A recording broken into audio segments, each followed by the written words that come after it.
बच्चों अपन सामाजिक या राजनीतिक पार्ट 2 जो सेकंड है उसमें चैप्टर 2 पढ़ रहे थे, स्वास्थ्य सेवाएं। मोटे तौर पे स्वास्थ्य सेवाओं को कितने हैं, दो भागों के अंदर बांटा गया है। एक क्या है, सरकारी स्वास्थ्य सेवाएं, दूसरी थी निजी स्वास्थ्य सेवाएं। सरकारी स्वास्थ्य सेवाओं के बारे में अपन ने पढ़ लिया।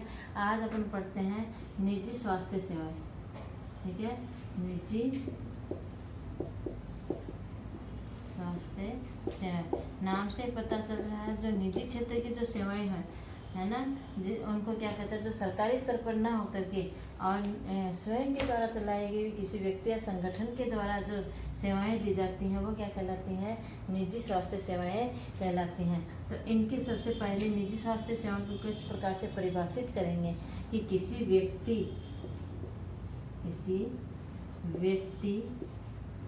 या संगठन, किसी व्यक्ति या संगठन द्वारा निजी रूप से, किसी व्यक्ति या संगठन द्वारा निजी रूप से प्रदान की गई सेवाएं क्या कहलाती हैं, निजी स्वास्थ्य सेवाएं कहलाती हैं। निजी स्वास्थ्य सेवाएं कहलाती हैं। ठीक है, किसी व्यक्ति या संगठन के द्वारा और प्रदान की गई जो सेवाएं होती हैं वो क्या कहलाती हैं, निजी स्वास्थ्य सेवाएं कहलाती हैं। ठीक है, अब ये देखिए हमारे देश में कई प्रकार की निजी स्वास्थ्य सेवाएं हैं, कई तरह की। ठीक है ना, कई तरह की निजी स्वास्थ्य सेवाएं हैं। निजी स्वास्थ्य सेवाएं सरकार पर इसका है सरकार का स्वामित्व। निजी स्वास्थ्य सेवाओं पर सरकार का स्वामित्व है। निजी स्वास्थ्य सेवाओं पर सरकार का स्वामित्व अथवा नियंत्रण नहीं होता है।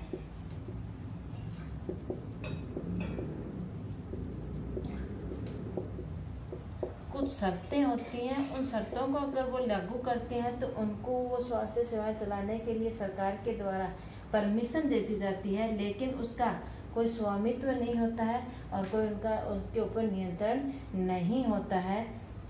ठीक है ना, निजी स्वास्थ्य सेवाओं को मरीजों में हर सेवा के लिए बहुत धन व्यय करना पड़ता है। ये काफ़ी महंगी होती हैं, काफ़ी खर्चीली होती हैं।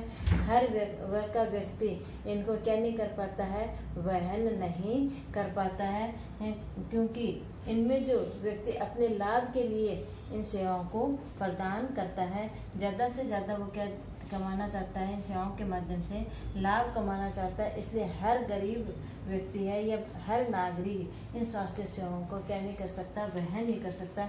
जो सरकारी सेवाएं होती हैं वो तो किस उद्देश्य से की जाती हैं, सरकारी सेवाएं तो अधिक से अधिक व्यक्तियों को लाभ पहुंचाने के उद्देश्य से चलाई जाती हैं, जबकि निजी स्वास्थ्य सेवाएं व्यक्ति खुद के लाभ के लिए इन सेवाओं को चलता है। आज के समय में जो निजी स्वास्थ्य सेवाएं हैं वो अधिक से अधिक हमें चारों तरफ दिखाई देती हैं। ये सेवाएं जो हैं ये कौन चलाता है, या तो कोई व्यक्ति के द्वारा चलाई जाती हैं या फिर क्या होती हैं, बड़ी बड़ी कंपनियों के माध्यम से भी चलाई जाती हैं। बड़ी बड़ी कंपनियों के माध्यम से भी चलाई जाती हैं। ठीक है, होती हैं, अस्पताल चलाती हैं। कुछ कंपनियां जो होती हैं वो क्या है, दवाइयाँ बनाने और बेचती भी हैं। ठीक है ना, कुछ कंपनियों के द्वारा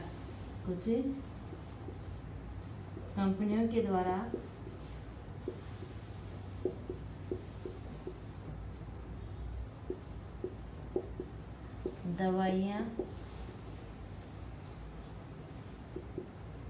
बनाई एवं बेची जाती है। ठीक है, कई कंपनियां दवाई बनाती हैं, कई कंपनियां दवाई बेचती हैं, और कई बड़ी बड़ी कंपनियां हैं जो क्या है उन हॉस्पिटलों को खरीद लेती हैं, वो खुद चलाती हैं। ठीक है ना, तो भारत में भी हम ऐसी स्थिति का सामना करें। भारत में भी काफ़ी निजी स्वास्थ्य सेवाएं उपलब्ध हैं। ये सेवाएं तो बढ़ रही हैं, ठीक है ना। ये निजी स्वास्थ्य सेवाएं भारत के अंदर बढ़ तो रही हैं, लेकिन जो सार्वजनिक सेवाएं हैं उनके मुकाबला नहीं कर सकती, क्योंकि सार्वजनिक सेवाएं जो होती हैं उसमें हर वर्ग के लोगों को क्या मिलता है, फायदा मिलता है। इसलिए और ऐसी दशा में लोगों को ये निजी जो स्वास्थ्य सेवाएं हैं वो उपलब्ध हो जाती हैं, लेकिन ये स्वास्थ्य सेवाएं ज़्यादा केंद्रित कहाँ रहती हैं, शहरी क्षेत्रों में ही ज़्यादा केंद्रित रहती हैं, शहरी क्षेत्रों में केंद्रित रहते हैं, शहरी क्षेत्रों में केंद्रित रहती है। ये निजी स्वास्थ्य सेवाएं जो होती हैं ग्रामीण क्षेत्र में या कस्बों में इनमें कम है, सबसे ज़्यादा कहाँ है, जो बड़े शहरी क्षेत्र हैं उनमें ज़्यादा ये केंद्रित होती हैं। इन सेवाओं का मूल्य भी अपेक्षाकृत क्या होता है, ज़्यादा होता है। मूल्य का मतलब यानी वही है कि इनका जो खर्चा होता है वो क्या है, ज़्यादा होता है। तो निजी स्वास्थ्य सेवाओं का जो है वो मूल्य जो होता है, इन सेवाओं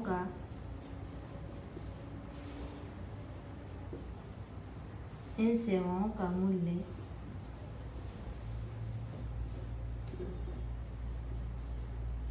अधिक होता है।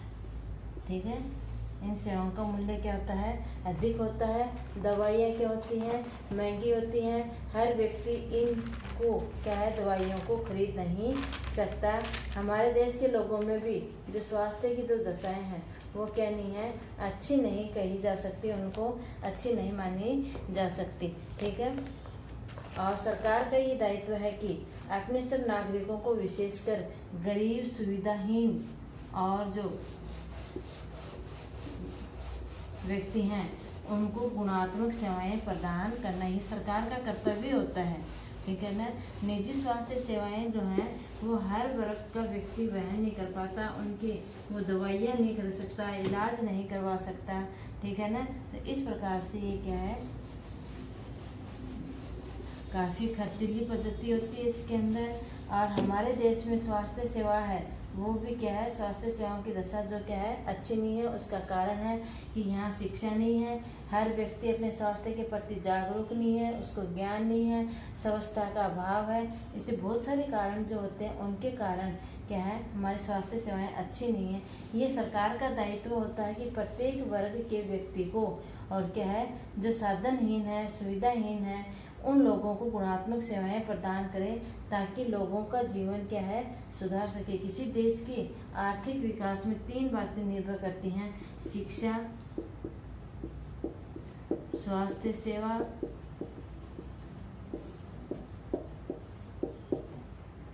और शिक्षा, स्वास्थ्य सेवा और जीवन प्रत्याशा। ठीक है ना, जीवन प्रत्याशा।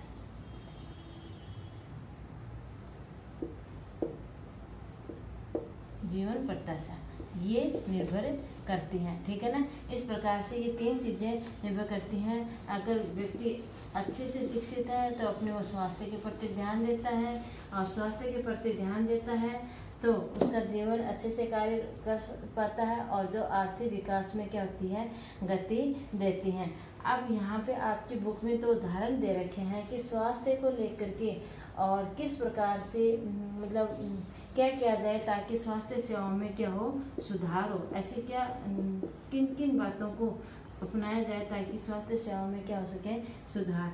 तो 2 आपकी बुक के अंदर जो उदाहरण दिए हुए हैं कि एक तो दे रखा है केरल का, कि केरल सरकार ने 1996 के अंदर 1996 के अंदर केरल सरकार ने जो बजट पास किया, उस बजट में और क्या है, केरल सरकार ने राज्य के रूप में जो बजट पास किया, उस बजट में कितना 40% बजट राज्य को दे दिया। पूरे बजट का 40% भाग और किसको है, राज्य की पंचायतों को दे दिया ताकि वो ग्रामीणों का विकास हो सके, स्वास्थ्य सेवाओं पे ध्यान दिया जा सके। ठीक है ना। तो जो केरल सरकार ने 1996 के अंदर जो बजट पास किया, उस बजट का 40% हिस्सा और यहाँ पंचायतों को दे दिया, और पंचायतों ने योजनाबद्ध तरीके से और गाँव के अंदर स्वच्छ पानी, गाँव में स्वच्छ पानी, आवास, पानी, पीने का पानी, स्वच्छ पीने का पानी, आहार,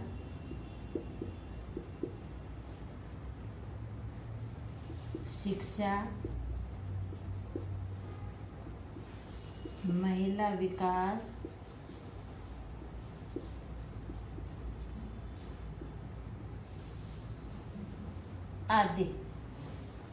आदि पर क्या की उचित व्यवस्था कर दी। यानी इस 40% जो बजट पास किया गया उस बजट के अंदर स्वच्छ पानी पीने की व्यवस्था कर दी गई, उचित आहार की व्यवस्था की गई, आंगनवाड़ी केंद्रों के ऊपर से शिक्षा की उचित व्यवस्था कर दी गई महिला का विकास करने के लिए।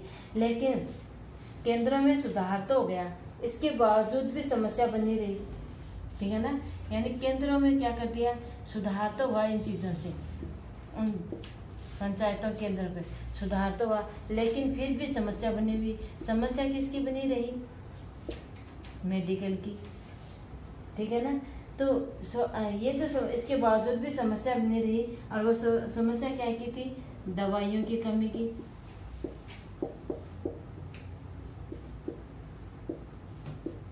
ठीक है, डॉक्टरों की कमी,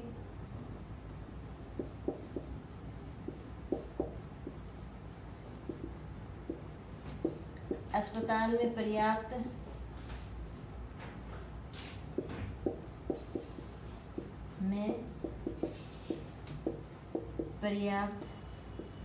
बेड की कमी, बिस्तर की कमी, ये समस्या वैसी की वैसी बनी रही, ठीक है ना। तो आदि समस्या, यानी सुधार नहीं हुआ 40%, और यही 40% का कुछ हिस्सा स्वास्थ्य सेवाओं पे ही खर्च किया जाता ताकि और समस्या का समाधान हो सकता था।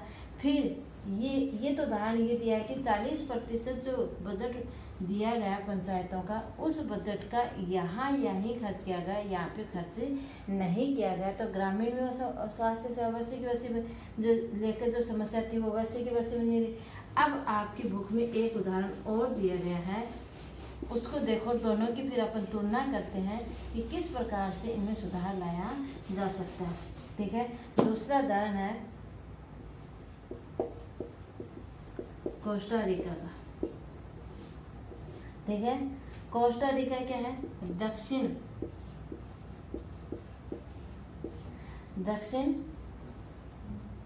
अमेरिका का एक शहर है। कोस्टा रिका क्या है, दक्षिण अमेरिका का एक शहर है। ये जो है कोस्टा रिका, ये विश्व का सबसे स्वस्थ देश माना जाता है, विश्व का सबसे स्वस्थ देश माना जाता है। कारण क्या है इसका, है ना, कोस्टा रिका को जो दक्षिणी अमेरिका का एक देश है जो विश्व का सबसे स्वस्थ देश माना जाता है। इसका कारण क्या है, इसका कारण ये है कि सरकार का, वहाँ की जो सरकार है उस सरकार का मानना है कि एक देश के विकास के लिए,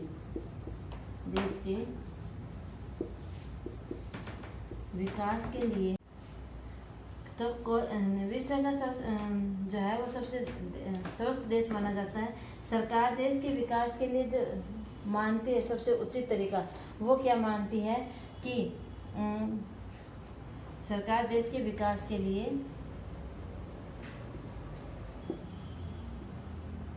व्यक्ति का स्वस्थ होना जरूरी मानती है, ठीक है ना। अब देखो अपन तुलना करें, केरल की सरकार जो बजट पे दिया था वो किस पे ज़्यादा खर्च कर रही थी कि भाई बच्चों को, गांव के बच्चों को उचित आहार दिया जाए, महिलाओं के विकास में लगाया जाए, अच्छे से शिक्षा दी जाए। अच्छी बात है, ये विकास भी हुआ, सुधार भी हुआ, लेकिन फिर भी समस्या एक वैसी की वैसी बनी रही। तो और कोस्टा रिका की जो सरकार थी वो क्या मानती थी कि देश के विकास के लिए क्या है, व्यक्ति का स्वस्थ होना जरूरी है। और उसके लिए उन्होंने क्या किया, उन्होंने किया कि वहाँ की जो देश की जो सरकार थी वो सेना के ऊपर खर्च न करके, सेना पर खर्च न करके, और वो पैसा कहाँ लगाया उसने, खर्च न करके जो वो धन, वो पैसा लोगों के स्वास्थ्य के ऊपर, वो पैसा लोगों के स्वास्थ्य पर। अब बिल्कुल जब व्यक्ति स्वस्थ रहेगा तो अधिक से अधिक वो क्या है, मेहनत करेगा, कमाएगा, और कमाने पर उसके पास क्या आएगा, पैसा आएगा। पैसा आएगा तो वो अधिक से अधिक अपने परिवार के बच्चों वो क्या करना चाहेगा, उचित शिक्षा देना चाहेगा, ठीक है ना।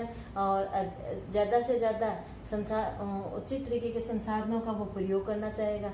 तो उससे क्या है, देश का विकास अपने आप ज़्यादा दिखाई देता है। तो वो पैसा यानी सेना पर पैसा खर्च ना करके वो पैसा वो कहाँ कर रहा था, लोगों के स्वास्थ्य पर क्या कर रहा था, लोगों के स्वास्थ्य पर शिक्षा एवं अन्य आधारभूत सुविधाओं पर। अब देखो आधारभूत सुविधाएं, रोटी कपड़ा मकान, ये सब क्या कहलाती है, आधारभूत सुविधाएं। शिक्षा एवं अन्य आधारभूत सुविधाओं पर, आधारभूत सुविधाओं पर खर्च की।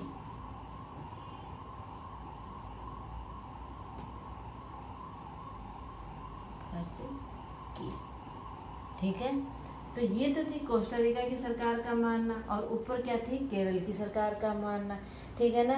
और जैसे पीने का स्वच्छ पानी उपलब्ध करवाना, अच्छी गुणवत्तापूर्वक शिक्षा दिलवाना, और सफाई पोषण आदि की व्यवस्था करना, ये इसका मानना था। इस प्रकार से ये दिया गया है। अतः स्वास्थ्य जैसी शिक्षा को भी शामिल किया जाना चाहिए। इस जो हमारा जो ये अध्याय, इसका ये उद्देश्य है कि शिक्षा के जो अनेक जो अपन पढ़ते हैं उनके अंदर, और हम लोगों को किसके लिए, स्वास्थ्य संबंधी ज्ञान की शिक्षा भी देनी चाहिए। स्वास्थ्य संबंधी ज्ञान भी शिक्षा के क्षेत्र में जोड़ा जाना चाहिए, ताकि लोगों को अधिक से अधिक स्वास्थ्य से संबंधित जानकारियां प्राप्त हों। अब देखो अपन पढ़ रहे थे कि निजी क्षेत्र की जो स्वास्थ्य सेवाएं हैं, पहले एक बार फिर रिपीट कर देते हैं, ये क्या होती हैं, महंगी होती हैं। इनका लाभ अधिक से अधिक निजी व्यक्ति करवाना चाहता है, और हर व्यक्ति